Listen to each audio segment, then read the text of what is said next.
है दीवाने, तेरे लाखों है दीवाने। लाखों है दीवाने, तेरे लाखों है दीवाने। लाखों है दीवाने, तेरे लाखों है दीवाने।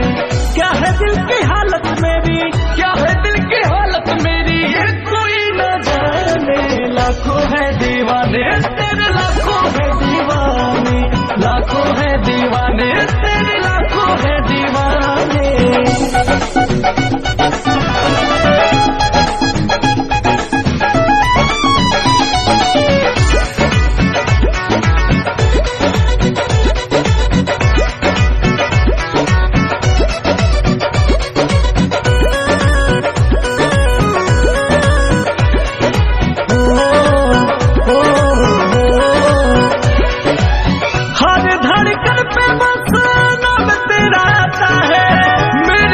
देखे कोई दिल जल जाता है।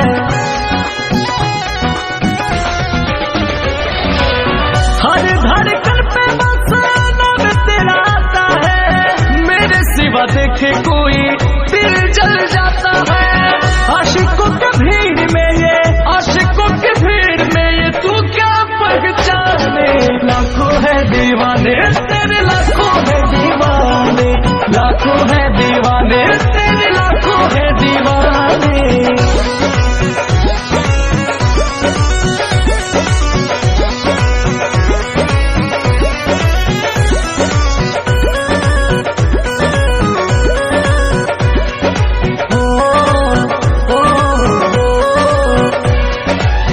हुस्न पे तेरे जाने सबकी नजर है, खुद तेरी सादगी का मुझ पे असर है। हुस्न पे तेरे जाने सबकी नजर है, पर तेरी सादगी का मुझ पे असर है। कैसे आएगा